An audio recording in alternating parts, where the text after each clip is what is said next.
It is time for me to return to Reread and Resume. Cracked my head on the boot, not literally cracked it, but I banged it. I'm speechless. I am speechless.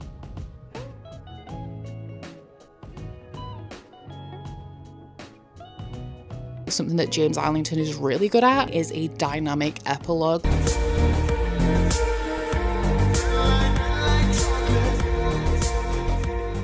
Hello, my guys. It is time for me to return to Reread and Resume. So I have the reread part down. I reread the book that I needed to in August, but it's the resume part of the project that I'm struggling with. And to give myself some credit, I did attempt this at the end of September, but my life drastically changed and reading was not happening, especially not a large, epic, high fantasy book. So I'm back because now we're at the point where if I don't pick up this book soon, I'm going to end up in exactly the same position I was when I started this, where I'm going to have to reread book one again, and literally nobody wants that. So for this vlog, I'm going to be reading An Echo of Things to Come by James Islington, which is the second book in the Licanius Trilogy. I think when I started this at the end of September, I've took my bookmark out because I think I made it to like page 16 or something stupid. Truly not a substantial amount, so we're just going to be starting again. But this is the follow-up to The Shadow of What Was Lost. I actually just got my dispatch email today as well for The Strength of the Few, which is the sequel to like my favorite book of last year, and I really want to reread The Will of the Many and read The Strength of the Few before the end of the year, but honestly I'm just not sure that is in my future. But one thing I can do is continue on with this series. So this one is a series that's kind of like a blend of Wheel of Time and Brandon Sanderson, and the first time that I read The Shadow of What Was Lost, I hadn't read Wheel of Time, so I didn't quite understand the comparison, but now that I've completed that series, I definitely understand where people are coming from, because we're following this young man called Davian, who is a gifted in this world where there used to be more powerful creatures called augurs, and the augurs were killed off because essentially they prophesized what was to come, and they were always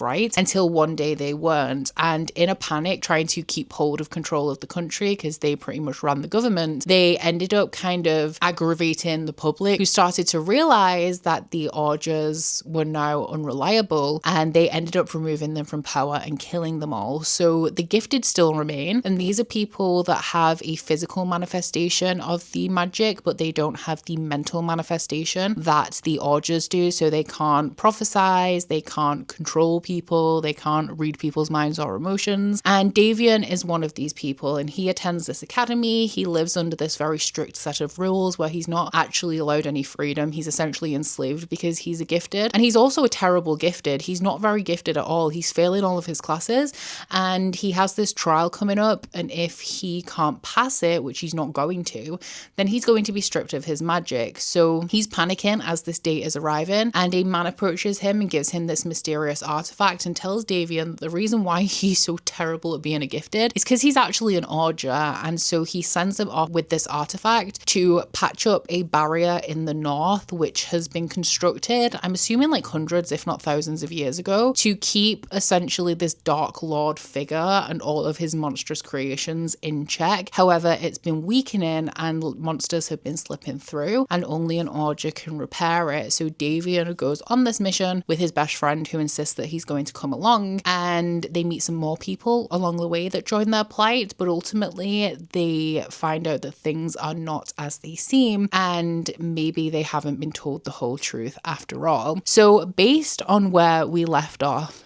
at the end of The Shadow of What Was Lost, I am very excited to read from a certain character. There will be no spoilers in this vlog. It's essentially like a weekly reading vlog. It's just I'm reading the next book in this series, so you don't have to worry about that. But there is one specific character that we get quite a substantial plot reveal about at the end of The Shadow of What Was Lost, and I'm really excited to see what shape his story takes in this book. And I'm not going to tell you who it is because mild spoilers, but it ain't Davian. Let me tell you that. My issues with The Shadow of What Was Lost, they weren't really issues, but I don't think I enjoyed it quite as much upon reread because I realized how reminiscent it was of Wheel of Time, both in the way that it kind of takes on the writing style of Robert Jordan a little bit, but also we have these like lizard creatures and this mythical city that mimics a certain very small part actually of Wheel of Time that actually played a very small role up until this point in The Shadow of What Was Lost. So I don't know whether we're going to see more of that in the future, but we definitely have some time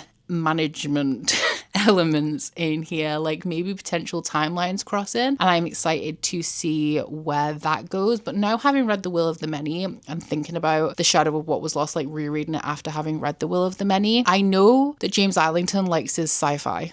And so I'm wondering whether we're going to have more of a sci-fi element than I necessarily anticipated within this series, because the further you get into The Will of the Many, the more it does get I mean, it starts off pretty sci-fi, but those elements like develop the further you get into the book. And there is a very key part of Wheel of Time that has a strong sci-fi element to it as well. So I'm wondering whether that is going to continue within The Shadow of What Was Lost, or whether it's going to play like quite a small role and more of the undertones of the series like it does in Wheel of Time. You said you want, so would you dance for a minute? Take a chance for a minute, but live it free. You said you want, would you dance for a minute? Change your plans for a minute, but live it free. You said you want, so would you dance for a minute? You take a chance for a minute, but live it free. You said you want, would you dance for a minute?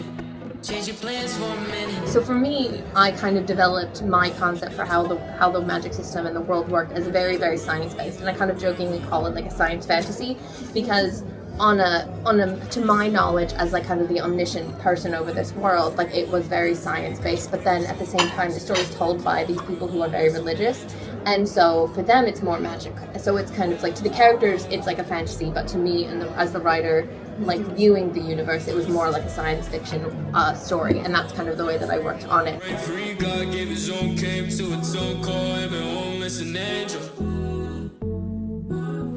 Hey, hello, how we doing? Please excuse all of this. I have been in an editing hole today trying to get my vlog ready for Sunday, because it's mine and Curtis's 10-year anniversary tomorrow, so I don't want to have to do anything work related aside from, of course, reading, because I haven't made much of a dent in this brick yet, across the entire weekend especially, because tomorrow we're just going for dinner. That's like our anniversary plan, but we obviously want to spend the day together, and then Sunday I very much don't want to have to do anything work related, because I have two massive things coming up on Monday and Tuesday next week, which I will take you guys along with me, do not worry. I wanted to give you some context actually to what happened yesterday, because I fully intended to do a vlog update at the train station like I normally do in the car, but guys, yesterday was not my day. It was not my day at all. So it was snowing to start off with, and I woke up in the morning. I had a bit of a disaster. I left the house bang on time. I wanted to be a little bit early because I knew I would have to defrost my car. I left bang on time. It took me 40 minutes to defrost my windscreen wipers, and they didn't. Eventually I got to the point where I was like, if I don't leave now, I'm not going to make it. And so it was only 10 minutes into the drive that the windscreen wipers like came loose and were actually working, and it would have been fine, but like intermittently it kept just like having like heavy flurries of snow, and I was like, what am I going to do? One of the things that I attempted to do was get my de-icer out of the boot of my car,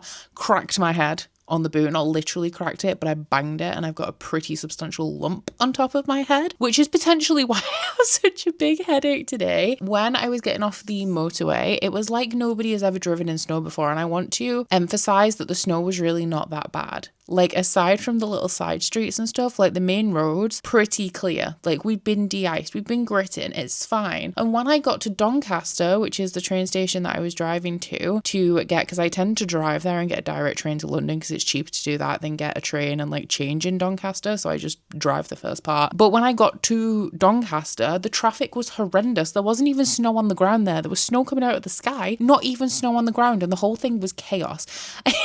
I then got to the train station and I was like, okay, cool, like not many people are going to be traveling today if they're that pressed about the snow. Car park was full. So then I went to the Overspill car park, and because it took me so long to get off the motorway at the junction for whatever reason, this was like past 9 o'clock. This was not rush hour. My train was at 9:55. I left home, or attempted to leave home, at 8 a.m. and I got to the train station at 10. I only made my train because it was delayed by, I think, like 15 minutes. And that's the only reason that I made it. My day went fine from there. But to give the context, because I did not have time to update you, I had to park in the Overspill car park, which is slightly further away, and I was panicking the entire time. But I went to a Fairyloot event to celebrate Alchemized by SenLinYu yesterday. I had a great time. Thank you so much to Fairyloot, as always, for inviting me. I always have an amazing time. It's such a pinch me moment for me to be able to attend events. And I know I've said this before in vlogs. I am blown away that I get to do stuff like this. It is so surreal every single time, and I am not somebody who generally has imposter syndrome. Like, I'm very proud of the work that I've done on my channel and the platform that I've built, and I'm like, this is working for me because I've worked for it. Like, I've dedicated so much to this, and I continue to dedicate so much of like my time and my energy to this. So like, yes, I'm proud of my platform, and I do feel like I have earned kind of the place that I have in this community, but then I do stuff like this and it's like, I'm out of my depth. I don't belong here. Why am I here? You think that I'm somebody that I'm not, because I do not belong in this scenario. And it's crazy that that is something that I get to do. So I'm really, really excited about next week. And I had a great time at the Fairyloot event. Fairyloot events are always amazing. Sen was amazing as well. They were so articulate, and like, something that I really liked is that when you asked them a question, you could see that they were very, very passionate about the topics that they were talking about because of how like enthusiastically they were talking about it. So that was a great time, but ideally I would have told you all of this before the event actually happened yesterday. But like I said, yesterday morning was just a whole time. In terms of reading, I haven't read very much. I'm on like page 100, and honestly I am struggling with this a little bit. I had the ebook on hold on Libby, and I suspended my hold because I wasn't, obviously, like I said, I tried to read this in September and it didn't happen, but I'm hoping that that comes back because I don't find these copies especially easy to read because the text is kind of small, and when I'm in a position where I feel like I'm struggling to focus, it's not focus exactly because it's not like I'm distracted, but I feel like I have to extra focus sometimes if I'm in a certain mood and like I don't love the way that the font is displayed, if that makes any sense. So I think I'll have a little bit of an easier time when the ebook comes through and I can read that on my Kindle. But I think something that I am struggling with slightly is that you do get a recap at the beginning. Obviously it wasn't that long ago that I read book one, and you get a pretty detailed recap of what happened in book one at the beginning of book two. Amazing, love that. But the scope of book two is so much bigger than book one. It's like the training wheels are off and you get thrown right back into it. Like, you are in the thick of it. Whereas in book one, you have a nice ease into the story because obviously James Islington is aware we're not familiar with this world. So he takes his time in explaining it to us and kind of like holding our hand a little bit through it. And then as the book goes on, it escalates and escalates, gets more complex and like a little bit faster paced and stuff as we get into the action. But this kind of just throws you right in, getting back to the characters. And I think a little bit of time has passed because essentially the things that they were lined up to do at the end of book one, they are now doing in book two. But it's just like a lot when you're trying to get back into a book and into an author's writing and into the world and like mentally like put yourself in that place where you're like immersed and you know what's going on when so much is happening, because we don't have the training wheels on anymore, you know, like we're expected to just kind of jump back in, and it's like, okay, like I need just a little time to calibrate and get reacquainted with this. So hopefully now I'm past the first 100 pages, I think, of all the main characters that I know that we're going to follow. We have seen and read from each of their perspectives at least once. So it's less about acquainting or reacquainting myself with them now and more kind of like picking up the thread of what we're going to be doing in book two. But I really want a bath. I don't think I have time because it's Fortnite Friday, but I really want to get in the bath because I have a headache and I just want to like melt. If you're only going to be in the bath for like 40 minutes, is it worth it? Typically I say no, you know, but I might have to make an exception today, so I'm going to skedaddle so I can do that. Every time I think that this week cannot possibly get any more exciting than it already is, I am proven wrong because this arrived this morning.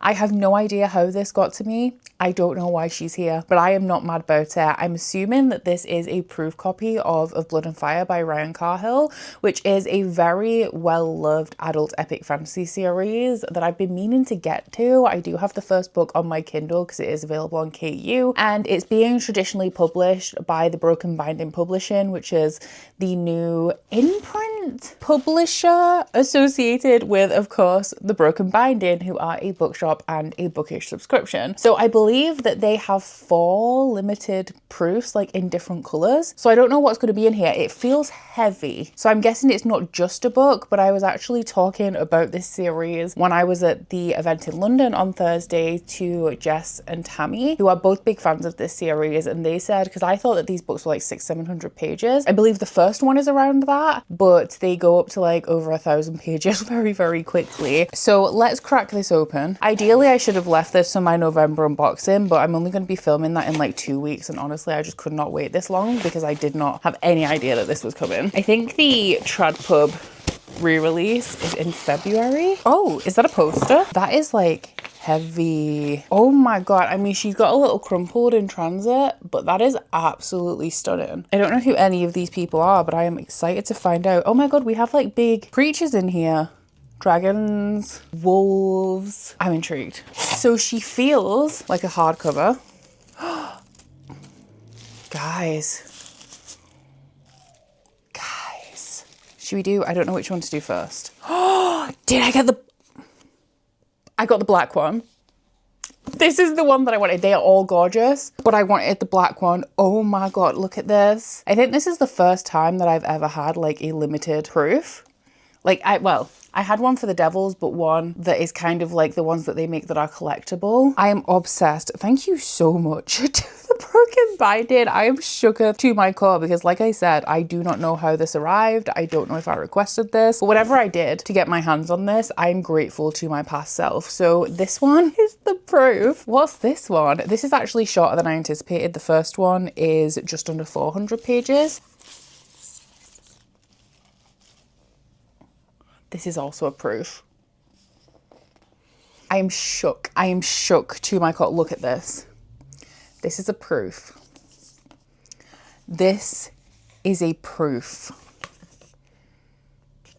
Guys, I don't even know what to say. Yeah, it says advanced proof copy, uncorrected proof. I'm speechless. I am speechless. So also in the box, we have a bookmark. The release date on this is the 17th of February. I'm going to do some research on this because I want to know if it's been changed since it was indie published, like self-published, because I want to know if this has been like edited and rewritten as they sometimes do when traditionally publishing self-published stories, or whether it's pretty much the same story, because I don't know if I can bring myself to actually put my grubby hands on any of these. And then I hope I love this. I would be so devastated if I don't, guys. I have a little letter as well. Let's see what it says. Can I paraphrase? Oh, it's from Ryan. Okay, cool. Maybe this will answer the question I just asked. So this is essentially like why he decided to write this series, essentially as a tribute to classic fantasy series that he loved, such as Wheel of Time and The Dragon Riders of Pern. So we know that I'm not the biggest Wheel of Time fan, and I haven't read The Dragon Riders of Pern yet, although I do have book 1 over there. But it says, I also wanted it to be more than that. The Bound and the Broken as a whole is a story about flawed characters fighting to protect the people they love in a dark world that wants to tear them apart. It is a story about grief and loss and the senselessness and futility of a single person pushing against the unending churn of war. It's also about hope and love, and about standing tall when all you want to do is lie down. It is about being the light that others look to and never let anyone fight alone. I'm excited. Should I get you guys a little bit of a synopsis? I think Jess and Tammy, I will link Tammy's YouTube channel down below if you want to check her out. I think Jess is maybe just on Instagram, but I will of course link that as well. But they essentially described this series to me as like a John Gwynne style series, but with like dragons and stuff. It says, born in fire, tempered in blood, Etheria is a land divided by war and mistrust. The High Lords of the South squabble and fight, only kept in check by the Dragon Guard, traces of a time long past, who served the Empire of the North. In the remote villages of southern Etheria, still reeling from the tragic loss of his brother, Kaelin Briar prepares for the proving, a test of courage and skill that not all survive. But when 3 strangers arrive in the village of Milltown with a secret they are willing to die for, Kaelin's world is ripped from under him and he is thrust headfirst into a war that has been raging for centuries. There is no prophecy, his coming was not foretold, he bleeds like any man, and bleed he will. Sign me up. So I will be reading this probably at the beginning of February. Thank you so much to Broken Binding for sending these my way. I am shook. I am in awe. I don't know what I did to deserve this, but I am incredibly grateful. You said you want, so would you dance for a minute? Take a chance for a minute, we're living free.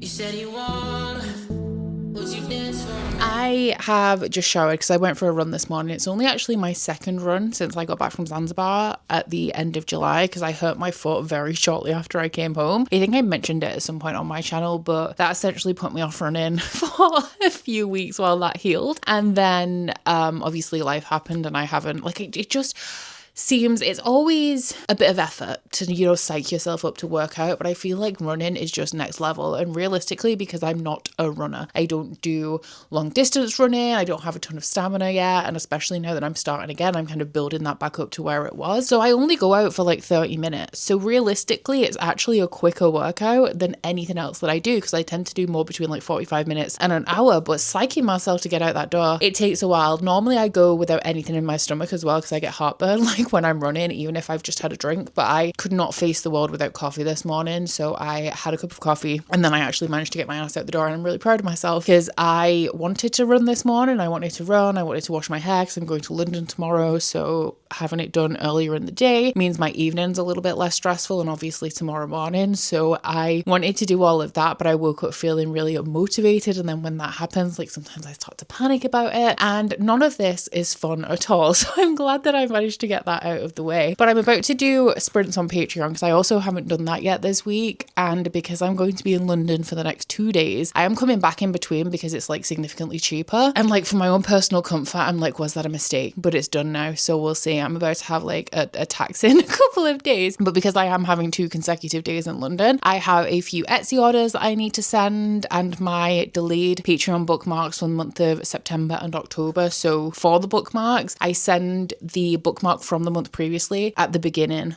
of the month that follows. So the September one, obviously shit happened. I got behind. It didn't go at the beginning of October, and now the October one is a couple of weeks delayed, so they need to go as well. And my aim is to keep making progress in An Echo of Things to Come while also sorting through that on sprints for the next few hours. I'm like 250 pages into this now, and I am getting into it a little bit better. I think my problem with this isn't the problem actually. Let me take it back a step. This is reminding me a lot of like the Stormlight Archive and Mistborn to some degree, just because James Islington, I feel like, does have a relatively similar writing style to Sanderson, and I think that the way that he connects his plot points and he foreshadows and the way he plots things out is very reminiscent of Sanderson. But the problem that I'm having is a similar problem that I had with some of the Stormlight books, and that is that there are some characters that I just don't care about as much, and I don't find their storylines as interesting. And for the Stormlight Archives, it's Shallan, and you know what, in the Licanius Trilogy, it's everyone apart from Caden, who is my favourite character and has been my favourite character through this entire thing. His perspective is so much more interesting than anybody else's, and it was in The Shadow of What Was Lost, even though we didn't know a great deal about him at that time. And now it's definitely the most interesting because I feel like his perspective is tied a lot more to the lore of the world, whereas Davian is supposed to be the main character. Like, he's the one who sets it all off, right? Davian is gifted. He's failing his trials and he finds out he's an Augur and he has to go do this thing. I feel like his perspective is almost the least compelling. He's finding out some information about Augurs and like the types of powers that Augurs can have, especially in this like resurgence where they've discovered that like some Augurs still exist, which is not a spoiler because remember, Davian himself is an Augur and we discover that in the first like 50 to 100 pages of book 1. And then we have Asher and Wer, who are Davian's friends, both of which have heavily political plot lines. Wer is more in like the upper reaches of the politics with things like the government and also the royalty, and Asher is more operating in the shadows, and she is almost dealing with some like rebel groups and kind of bridging the gap between all of that. And I just think like the only one that I'm actually fully absorbed in is Caden's POV. I think that my least favourite is potentially, it's Asher or Davian. I want to say I don't really care about Asher's perspective at all. And, you know, I didn't love her perspective in book 1 either. It was the least interesting for me to read. And I think that's just a personal preference thing. I don't necessarily think that the things she's doing are not interesting, but I also think that there is a comparison between what she's doing and also what like Shallan is doing in some of the Stormlight books, in these like undercover moments where she's kind of like spying on people and finding out information. And it also reminds me a lot of one of the characters in The Final Strife, who also operates in the shadows, deals with like like the underground and some of the more like rebellion characters. So I think that my difficulty in getting invested in some of this book depends on the perspective that we follow. I will say though that in the 150-ish pages I've read since I last gave you any information on this book, I am getting into it a little bit more as I'm becoming more acquainted with the perspectives. It's becoming a lot more easier for me to follow, but also a little bit more engrossing. Like I feel like the plot lines that each of the characters are following are actually developing, which is making it a little bit more interesting for me to read at this point. Still got like 450 pages of this book left to go, which feels wild because I feel like I've made a really big dent in it, but I have so much left.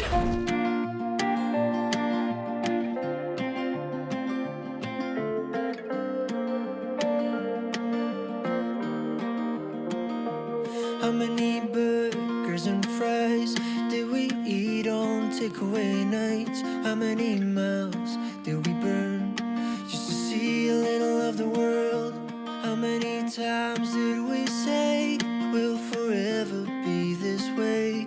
How many days did we spend wishing we would never have to end? We weren't perfect for each other, but we were running away from another love. Couldn't get enough, did everything we dreamed of.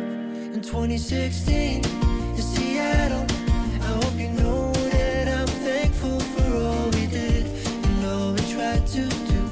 Sometimes I still dream of you, and some evenings I still feel it. I crack a smile when my heart's bleeding on the floor. I guess you clean out my drawer, we don't talk anymore. And I work on Archer books as well. You might recognise me from the socials, and if you don't, then I'm sorry, you need to follow Bloomsbury. Also, you'll be seeing me take a lot of content tonight, so if you want to be in content, please come up to me because I will be asking questions in my little content section right over there, and if you don't, then that's fine. But if you want photos taken, ask any Bloomsbury members of staff, we will take your photos. So anyway, yes, I wanted to say thank you everyone for joining us here for what is effectively the most important launch of Bloomsbury Archer and the new books that will have come through. Bloomsbury Archer is of course our publisher's latest essay, our new science fiction and fantasy. I'm thankful for all we did and all we tried to do. Sometimes I still dream of you, and some evenings I still feel it. So I have a bunch of stuff to update you guys on. I really need to stop relying on having enough time when I get to the train station to let you guys know where I'm going, because it just seems that that's not something that's going to happen. I didn't have a disaster day yesterday though, so that's great. I do have some sad news as well. If you remember, I said that I had plans Monday and Tuesday. I don't have plans today anymore. Sadly, they were hopefully rescheduled. They may have been cancelled. They may not happen, but they may also have been rescheduled for later in the week, which I'm keeping you guys in suspense, you know, because it's already been postponed once and it might not happen. But I was very, very excited about what was going on today, so I do hope that I get to go ahead and do that later in the week, and I will post about it on Instagram, if nowhere else, the second that it goes down, don't you worry. But yesterday I went to the launch event for Bloomsbury Archer, which is Bloomsbury's new sci-fi and fantasy imprint. I mentioned it to you guys in last week's vlog because they have very kindly selected me to be an ambassador, which is wild, and I received a box of goodies, like upcoming releases, recent releases, to celebrate the launch of the imprint. So I went to the event last night. It was a very cute venue. There was food, there was a themed cocktail, there was some fun games, and I had a really good time. I do have a little bag of goodies to show you guys though. One of the things that I did get at the event was the tote, and as you guys saw, I did the star thing, and each star had something on it. I won this print, which is from it's upside down. It's from The Great One by Alan Moore, which is one of the new Bloomsbury Archer books. It's set in like just after the war, I think, or during the war, and it has like an alternate version of London in it. Sounds very intriguing, and I actually really like this print. The quality is real good as well. Everybody also got a blind date with a book. Now, the one that I showed you guys that I picked up in the video, I did end up putting back because somebody told me, is that the Amazon? 1 second. So I now have something else to show you because I think that this might be a gift from one of my patrons. They sent me a couple of things in, I think, September, but I know one was really delayed, so it might be that. So we'll add that to the stack. But as I was saying, the book that I originally picked up, somebody gave me a heads up that they think that I already had it. And if it is what I think it is, which is the Brittany Arena book, is it Dance of Lies or something like that? Is it behind me or is it upstairs? I think it's upstairs. but it was a Fairyloot book from a couple of months ago, and I'm pretty sure that that's what that was. So I picked a new one, which I was told is a graphic novel. And I was like, okay, cool. I definitely don't have it then. This one says low stakes, cozy fantasy, found family, and LGBTQ+. Let's see what she is. This is Normo, Les Normaux by Janine Jansen, which looks like a queer paranormal, maybe. Ooh, it's blurred by Alice Oseman, which is cool. The synopsis says, Sebastian recently moved to supernatural Paris, hoping to get away from his troubles at home and live a peaceful life learning magic.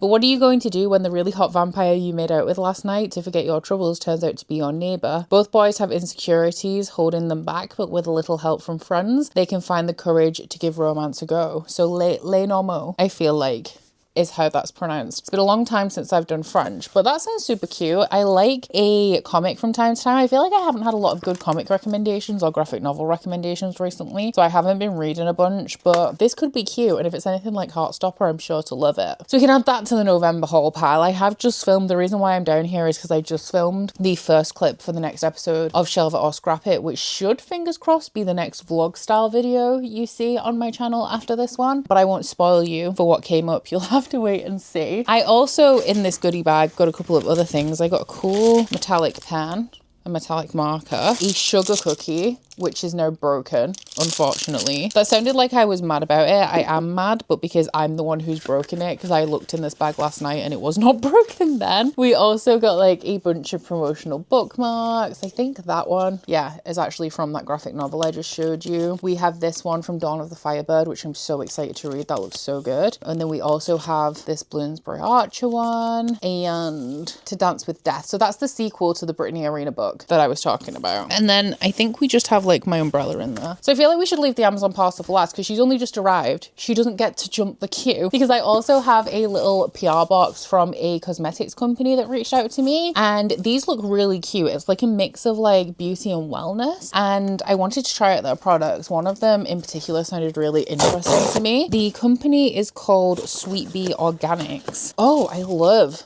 the packaging. I think they sent me 4 things in total. The first one is the elderberry elixir. This one is like, I think it's like a supplement. It says an organic healing elixir to boost immunity and soothe cold symptoms. And it says to, as a preventative, take 1 tablespoon a day. And if you already have a cold, 1 tablespoon every 2 to 3 hours. What does it smell like? Oh, it smells like wine. I think this one's like a miniature version of like the full thing as well. So this is the Sweet Sleep Magnesium Butter, and this is the one that I'm kind of excited about because on the how to use, like the directions of use, it says warm between hands, breathe in and rub into the soles of feet and calves. And apparently if you use it regularly, like it can help with restless legs. And there's also advice on like rubbing it into your chest to soothe anxiety, which whether it works or not, I guess we will see, but I definitely wanted to try it out because the amount of times that Curtis complains about me kicking him, unreal. I mean, he's lucky to share a bed with me. He doesn't have the right to complain if we're being honest. This is another mini. This one is the Black Soap Cleanser, and it says a deeply cleansing blend of African black soap and organic oils. Oh, that smells really good. And then the last item is, oh, a deeply hydrating facial moisturizer, which is good because my Youth to the People sleep mask has run out and I'm now waiting until Black Friday to even think about replacing that. Oh, I love the texture. That's super silky. So these were actually sent to me with no obligation. I didn't have to unbox them. I didn't have to share them or anything. It was just kind of like a free gift, obviously with the hope that I would enjoy them and share them. But I wanted to show them to you guys, and I will put Sweet Bee Organics down in my description box if you would like to check them out. They have a whole range of other stuff as well. I'm pretty sure these were like their best sellers.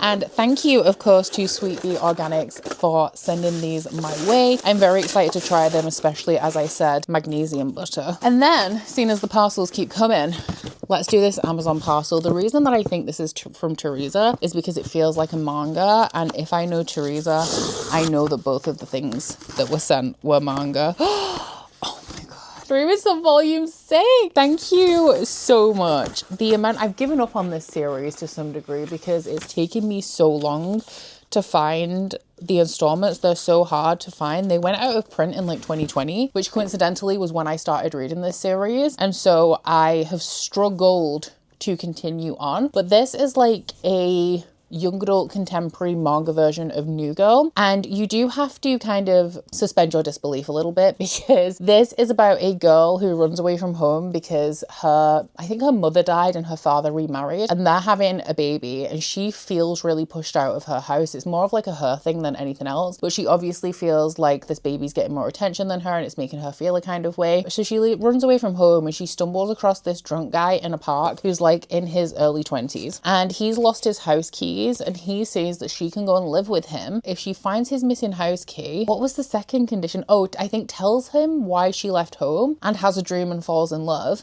and she goes to live in this house that he owns with 2 other boys the same age as her. And it's obviously like kind of weird because he's in his 20s and he's a stranger and she just moves in with him and she's like a teenage girl, but it's actually kind of funny and wholesome. There is some things in here that are like very outdated, like there's quite a bit of fat shaming in here from time to time, and also some questionable older relationship partway through this, which makes me feel a little bit uncomfortable. But overall, I found it to be really wholesome and really funny, and I had a really good time with this. Ichigo Takano also writes my favorite manga series, which is Orange, which is why I originally picked this up, and the tone on this is very different, but I feel like the contemporary vibes, or the cute contemporary vibes, are very much still there. So thank you very much to Teresa for this. And then finally for you guys, God, this is a long update. I have a reading update because I have made so much progress on this on the train yesterday. I'm on page 555. I think I'm, according to my ebook, because my hold did come in from the library on Sunday night, which is perfect because it meant that I didn't need to carry this paper back to London. And I read like almost 25% of this on the train yesterday. And I do feel like it's definitely picked up in that like third quarter, because I was on the verge of coming to you guys and saying I don't know if I'm going to continue the series after this book, because I struggled through the first half of this, the first 300 pages especially. I was really just struggling to care about the majority of what was going on, and I feel like I've kind of had to roll with it a little bit and accept that I'm not following it perfectly, because now we're in this third quarter. James Islington is starting to bring things together, and I'm having those moments of like, oh my god, yes, this makes so much sense. I understand why this is happening. Oh my god, this is that person. Wow. And they were a long time coming, and I finally got to a point in this book where I feel like I'm following it,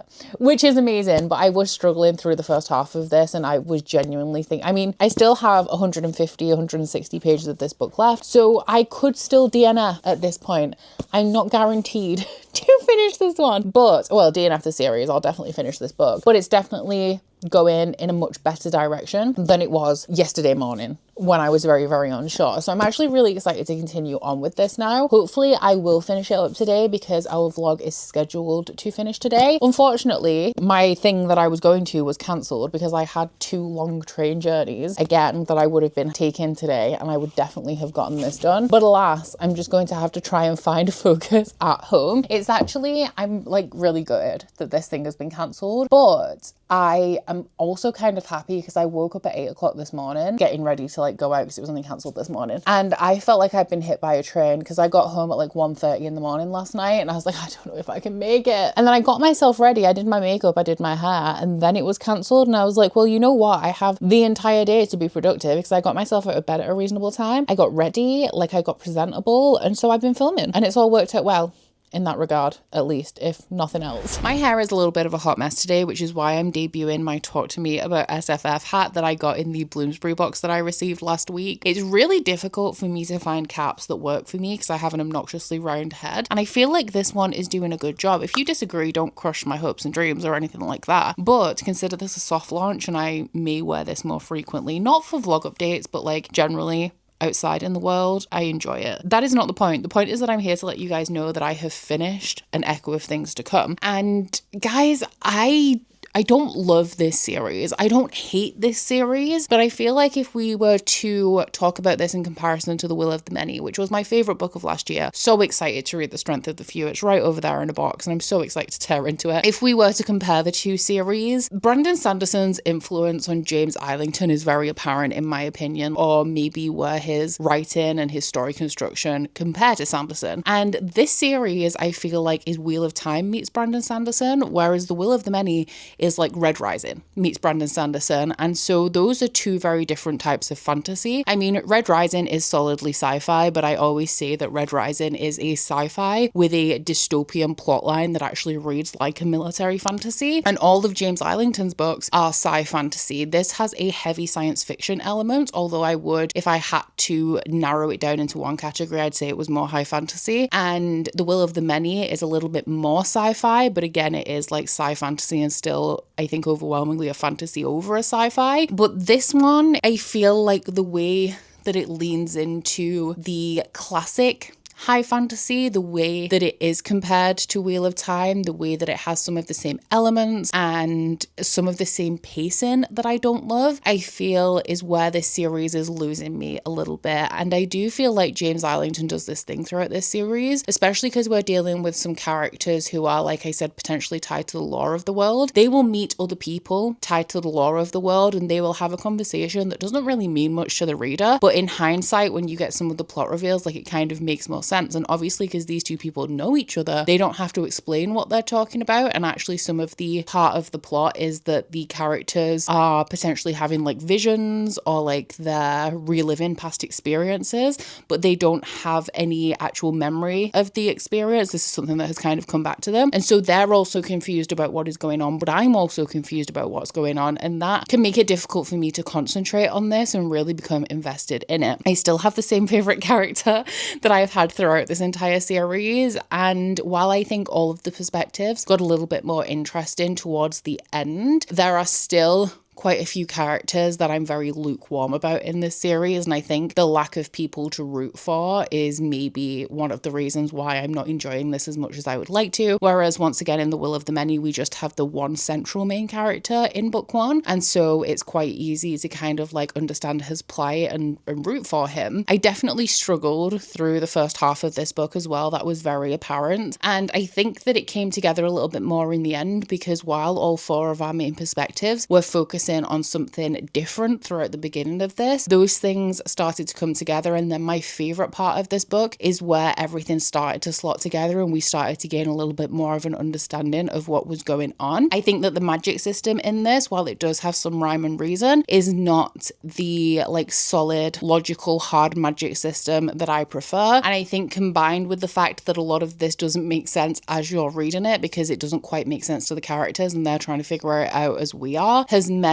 that I am just not quite as invested in this one as I would like to be, which I'm really sad about. At this point, I do think I'm going to continue and finish out the series. I would actually really love to do that before the end of the year, so I'll sit with it for a few weeks, and then if I decide to pick up book 3 and finish this one out, then I will. If I decide that maybe it's not worth it, I mean, because it's a trilogy and like I said, I'm not hating it. There are things that I really like about it. I probably am going to finish this one, and I do hope that I can get to it before the year draws to a close, just because finishing series before the end of the year, I think, I think that that's something I should really try and do, but I actually don't know if it's going to happen for me. But the things that I do like about this, I like that we have the blend of science fiction and fantasy. I think that it's very interesting. Something that I really like in fantastical worlds, which was the only thing that I liked when I recently read The Prince of Thorns by Mark Lawrence, is when we have some element of technology that's tied into what seems to be a fantastical, magical world, and it turns out that no, actually, it's just the place where these people are in their current like cycle of the world, is that they think that they're in a low technology, oldie worldy kind of situation, where really they're past that, they're past the point of technology, and it's just the point that they are in their civilization, is that this technology is now obsolete. So they've kind of reverted back in a way that seems like this society is older, but actually it's technically more advanced, and they've just lost a lot of knowledge. And the pursuit of the knowledge of those ancient times that actually seem more enthusiastic is a topic in fantasy that I am very invested in. I wish I just cared a little bit more about some of the characters in here. And aside from the fact that there are 4 of them, so we are splitting the narrative, I don't really know why I'm so ambivalent towards a lot of them. I do think it could be because the writing style of this and the way that it is comparable to Wheel of Time creates a measure of distance between the reader and the characters. I'm actually going to check, is the Will of the Many first person? Is that my issue? Okay, yeah, the Will of the Many is first person, and I think that that is potentially why I feel a lot more disconnected to these characters when I'm reading a different book on a different series by the same author. And like, Viz is my man. Like, I'm rooting for him. I would go to bat for Viz, and I'm so invested in his story. So I think that that could definitely be one of the reasons why I am not enjoying the character work in this as much as I am the Will of the Many. I do think if you are a fan of classic fantasy, because what I've discovered over the years of like trying different things is that there is a certain point where fantasy doesn't work for me, like working backwards in time. So at the minute, anything kind of published from the 90s seems to be fine, and anything kind of before that, I haven't really explored like the 70s or 80s, but I do solidly know that the 90s onwards does work for me. But anything kind of that predates that really mimics the conventions of classic fantasy and as fantasy was evolving, they seem to have more of a matter-of-fact, like straightforward way of narration, and also are really heavy on the description, whereas I think in general I'm more of a character-focused reader, and that is what really makes or breaks it for me. So I do think that because the connection between me and the characters is not where I would like it to be, that is potentially one of the main reasons why this isn't working for me as much as I want it to. So I gave this like a 3.5. I can't really negate the fact that I wasn't really enjoying the first half of the book, but the second half flew by. I think that third quarter is still my favorite, when we started to get a little bit more clarity and things started to come together. But once again, like with book one, this has left it in a place where we are going to be pivoting into a very different direction in book three to gain an even greater picture of the world. There was actually moments in this where the characters were gearing up to make some moves that kind of felt like this could be the end of the series, but based on like the final note of this, I know that we definitely have more to come. And I feel like something that James Islington is really good at, which is consistent through the Licanius Trilogy and also the Will of the Many, is a dynamic epilogue. Like, I can very vividly remember the ending point of every one of the 3 books of his that I've read. And usually when I'm going into like a sequel, it's normally the very end of the book that I struggle to remember the most, because you know, you get to that point in a book where like you are snowballing towards the end, so you tend to read it a little bit faster because there's no natural stopping points. Because of the increase in pace, that does affect my retention a lot of the time, but James Islington's epilogues are so good that I remember like the final note of every single one of his books. Now that we've finished this one, I am going to be wrapping up this vlog here. Now, I know I told you guys yesterday that I have filmed the first clip for the next episode of Shelve It or Scrap It, and my original intention was to get that next episode out to you as the next vlog you would see on my channel, and then pick up a more regular reading vlog where I read through some of my Patreon picks that have been amassing over the last couple of months. Now, I do have some stuff going on over the next few days. That exciting thing that got rescheduled is actually happening tomorrow, and I would quite like to vlog that. So I am still thinking about it, but it is possible that the next vlog that you see on my channel will be a more like casual, relaxed reading vlog with some of those Patreon picks, and I may put Shelve It or Scrap It on hold just for one more week so that I can show you the super exciting thing that is hopefully happening for me tomorrow. If it falls through again, we'll just never talk about it and it'll be like it never happened, but I am hopeful and I'm just trying to keep my cool, and it's really hard. And I just have one final note to leave you with as well, actually, because of when this vlog is going up. If you guys don't know, I host group trips with Trover Trip, and I have an upcoming one to South Korea at the end of March next year. And I won't go too much into it because I've talked about it before at length on my channel, but the link is always in my description box if you guys would like to check it out. Now, obviously, Black Friday is coming up, Cyber Monday, and also Travel Tuesday. And Trover Trip are actually running a Travel Tuesday promotion on the 2nd and 3rd of December. So if you book onto a trip on those dates, you can use the code TTSAVE100 to get $100 off my upcoming South Korea trip. So if you guys have been like on the fence and thinking about it and you're unsure, maybe this will be something that helps you to make your decision. I just wanted to mention it before I wrap up this vlog because I'm not going to be posting anything else, I think, before those dates that I haven't already filmed. But I do hope that you guys have enjoyed this vlog if you've made it this far. If you have, please don't forget to like if you liked it and subscribe if you wanna, and I'll see you guys next week. Bye! Oh, you bite your friend like chocolate. You say you will go where nobody knows, with guns hidden under our petticoats. We're never gonna quit it, no, we're never gonna quit it, no.